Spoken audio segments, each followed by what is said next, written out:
La comprensión narrativa debe ser entendida como un conjunto de destrezas más que como un fenómeno unitario. A diferencia de la comprensión lectora, no pone el énfasis en el formato en el que el niño se aproxima al texto, ¿no? Porque puede ser leída, decodificada, o puede ser escuchada.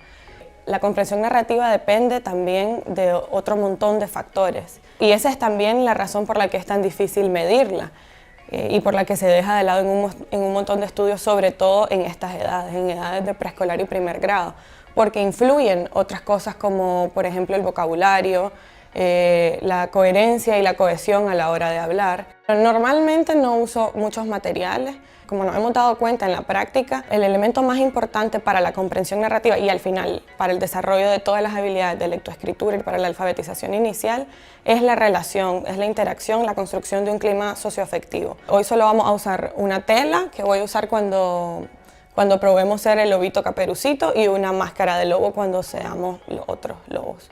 Había una vez un bosque bellísimo con muchos árboles y flores de todos los colores. En ese bosque vivía un lobo muy peculiar.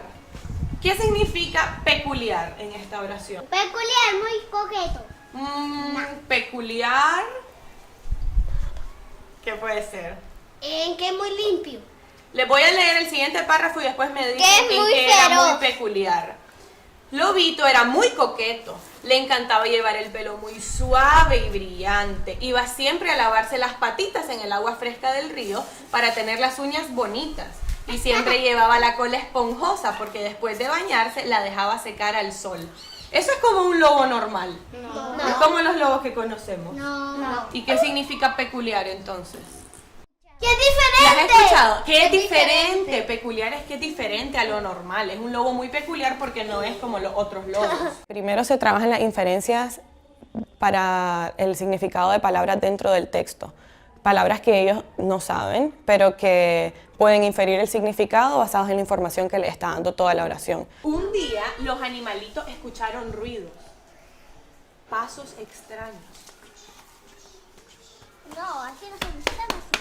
Todos y todas se asustaron muchísimo. La jefa del grupo parecía ser una lobezna muy grandota que dijo: tú, lobo presumido! Y Lobito estaba pálido del susto, parecía que se iba a desmayar. ¿Qué pasó? ¿Me están llamando? ¿Acaso vos no sabes que los lobos y las lobas no somos limpios? Nosotros somos desordenados, nosotros asustamos, vivimos en cuevas.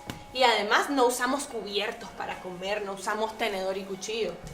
Los lobos y las lobas que rodeaban la casa empezaron a reírse. ¿Cómo se reían esos lobos? Pareces un tomate. Después trabajas las inferencias literales que ocupan esa información literal que preguntaste antes o que los niños ya manejan, pero la deben conectar con información de su vida o información de su contexto, pues con conocimiento previo. Cuando Lobito Caperucito le contó a la abuela lo sucedido, la abuela empezó a pensar en un plan. La manada vivía en una cueva fría y húmeda y dormía en el duro suelo. ¿Qué plan creen que se le ocurrió a la abuela? Hacer una fiesta. ¿Qué Hacer creen vos? una fiesta para que ella no peleara. Y luego están las inferencias causales.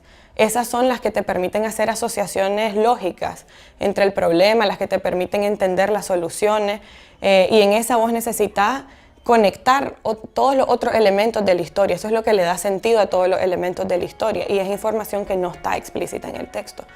La abuela le propuso a Lobito que invitase a aquel grupo a una fiesta de cumpleaños y que ella le ayudaría a prepararlo.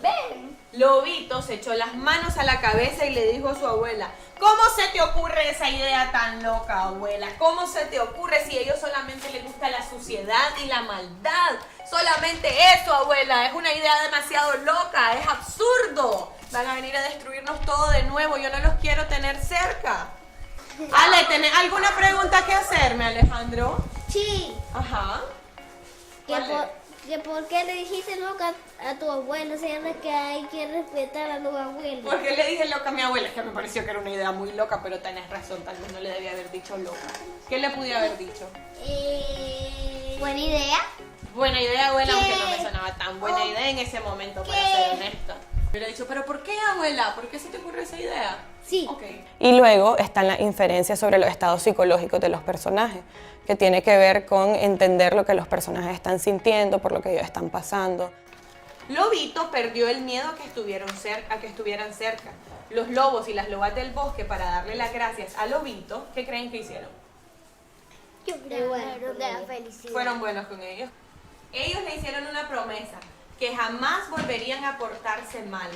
Comprendieron. Y que nunca van a ser desordenados. Profe, yo sé, aquí sí parecía igualito al de la Caperucita Roja. Igualito el de la Caperucita Roja, ¿viste? Sí, pero tiene ya otras sé. diferencias también. Ya sé, porque a la Caperucita Roja le gustaban las flores y la naturaleza. Y el lobo Caperucito también. También. ¿Y qué otra cosa usaba la Caperucita Roja? ¡Una capa roja! Exacto. Y lo diferente es que no se come a su abuela. Esa es la diferencia. ¿Y aquí la abuela qué hace en esta historia? ¿Cuál es el trabajo de la abuela? Tiene inteligencia. Acuérdense que lo dijimos al inicio. La abuela tenía un trabajo aquí. De costura. Era leñadora, exacto. Los estudios nos dicen que los niños y niñas, en la medida en que pasan del preescolar a la primaria, su motivación baja drásticamente y sigue bajando a medida que van avanzando en la educación formal. O sea, que en la medida en que los niños y niñas se aproximan formalmente a la lectura y la escritura, pierden cualquier amor que tenían hacia ella. Entonces, eso nos hace cuestionarnos seriamente sobre la forma en la que nosotros estamos enseñando y facilitando esos conocimientos. Porque en preescolar es cuando se ve más alta la motivación y es cuando no tienen un espacio formal de lectura y escritura, sino cuando se aproximan a la lectura en espacios de cuentos, de escritura creativa, de improvisación, de teatro. Es decir, desde mi formación entiendo, por ejemplo, el ciclo, el desarrollo de los niños y niñas, las etapas en las que están. Pero solamente desde la reflexión de mi práctica puedo entender lo que me funciona o no para este grupo particular, para este niño o niña en particular.